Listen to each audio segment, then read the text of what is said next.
그런데 오늘 이 히브리서 말씀은 그저 2000년 전의 유대 기독교인들에게만 중요한 말씀이 아니라 21세기를 살아가는 현대 그리스도인들에게도 꼭 필요한 말씀이라고 저는 확신합니다. 히브리서 말씀을 읽고 있는 유대 기독교인들은 지금 몹시 믿음이 흔들리고 있는 상태였어요. 그 중에 첫 번째가 핍박 때문이었어요. 그리고 그들이 살고 있는 이 로마 곳곳에 있는 이 도시들의 그런 문화 때문에 또 믿음이 흔들렸어요. 다양한 그런 종교를 접하면서 비교하게 되었고, 그래서 예수님이 정말 하나님의 본체이신가? 라고 하는 그런 믿음이 흔들리고 있었어요. 현대 그리스도인들도 마찬가지 상황에 놓여 있다고 저는 생각합니다. 현대 사회를 포스트 모던 시대라고 부릅니다. 쉽게 좀 설명한다면 해체주의예요. 해체주의. 해체하는 것이 목적입니다. 물론 해체를 통해서 재구성해야 된다라고 하는 그런 포스트 모더니스트들도 있고, 해체가 목적인 분들도 있습니다.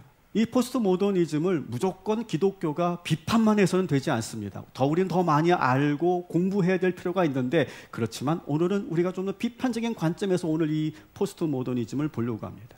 이 포스트 모더니즘의 사상이 문화적으로 우리 안에 들어오면서 우리의 믿음이 흔들리고 있어요. 가령 이런 거예요.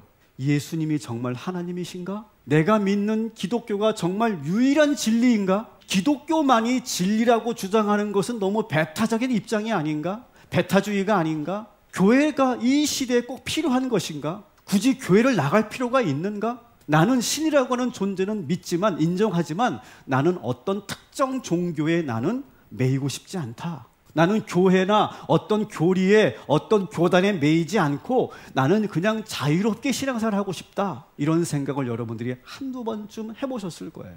그 모든 그러한 생각의 영향이 바로 이 포스트 모더니즘이 우리에게 주는 그런 영향력인 거죠.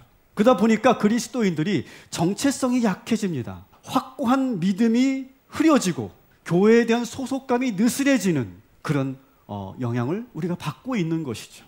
그러다 보니까 우리가 유대 그리스도인들처럼 우리도 믿음이 흔들리고 있는 겁니다. 그래서 이 히브리 기자가 아주 단호하고 분명하게 예수님이 어떤 분이신가를 지난주 우리가 읽었던 것처럼 3절의 말씀을 증거하고 있는 거죠. 사랑하는 성도 여러분, 예수님은 하나님이심을 믿으시기 바랍니다. 우리가 믿는, 우리가 들은 이 복음은 진리임을 믿으시기 바랍니다. 여러분, 교회를 떠나서는 신앙생활을 할 수 없습니다. 이걸 여러분 분명히 아셔야 돼요. 그냥 내 마음에 그냥 예수를 섬기고 예수님 말씀을 읽고 기도하면 그게 그리스도인이 아닌가? 아닙니다. 교회를 떠나서 우리가 신앙생활을 할 수 없어요. 자, 그런데 이 유대 그리스도인들이 신앙생활을 하고 있는데 왠지 이상한 방향으로 가고 있는 걸 또 보게 됩니다. 히브리 기자가. 갑자기 히브리서 기자가 천사에 대한 이야기를 합니다. 4절부터 14절까지 길게 천사에 대한 이야기를 합니다. 그러면서 천사를 어떻게 얘기합니까? 예수님은 천사보다 훨씬 더 뛰어나신 분이다. 뭐 이런 당연한 얘기를 하고 있습니까? 당연한 얘기예요. 근데 왜 갑자기 왜 천사 얘기를 꺼냈냐라고 하는 거예요. 그 이유는 그 당시 유대 기독교인들, 초대교회 성도들 가운데 천사를 숭배하는 그러한 분위기가 성행했기 때문에 그래요. 예수를 믿는다고 하면서도 천사를 지나치게 숭배해요. 천사에게 기도하고 천사에게 도움을 청하는 신앙이 아주 넓게 퍼져 있어요. 그래서 이 히브리 기자는 4절부터 14절 이 10절을 할애해서 초대교회 성도들에게 확산되어 있었던 이 천사 숭배가 얼마나 문제가 있는가를 지금 보여주려고 하는 거예요. 예수님은 천사보다 훨씬 뛰어나신 분이다. 왜 굳이 예수님을 천사와 비교하면서 천사보다 훨씬 뛰어난 분이라고 얘기했을까요? 그 당시 유대 기독교인들이 예수님을 믿는다고 하면서도 겉으로 드러난 모습은 천사를 더 뛰어난 존재로 이렇게 보는 듯한 그런 모습이 보여졌기 때문에 이렇게 말하는 거예요. 그러면서 5절에 예수님은 어떤 분이시냐? 하나님께서 너는 내 아들이라고 한 적이 있느냐? 너는 내 아들이라고 하는 것은 예수님에게만 하신 말씀이다. 내가 너를 낳았다. 이렇게 천사에게 말씀하지 않으셨다. 예수님에게만 하신 말씀이다. 라고 구약 성경을 인용하면서 이렇게 논증하고 있어요.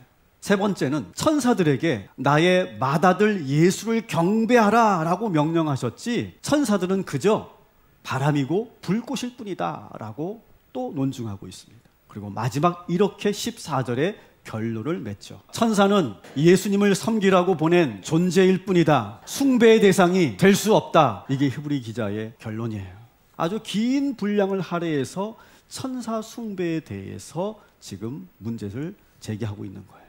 그만큼 초대교회 성도들 안에서는 이 천사 숭배에 대해서 진심이던 사람들이 꽤 많이 있었던 거예요. 우리의 믿음의 대상은 오직 예수 그리스도다. 이게 히브리 기자가 계속해서 유대 기독교인들에게, 오늘날 우리 현대 그리스도인들에게 계속 말해주고 싶은 메시지인 거예요. 이 히브리서의 면면이 계속 일관되게 흐르고 있는 그런 논리가 있어요. 메시지가 있어요. 히브리서 12장 1절이죠. 믿음의 주여 온전케 하시는 이인 예수를 바라보자. 이것이 히브리서의 핵심 주제인 줄 믿으시기 바랍니다.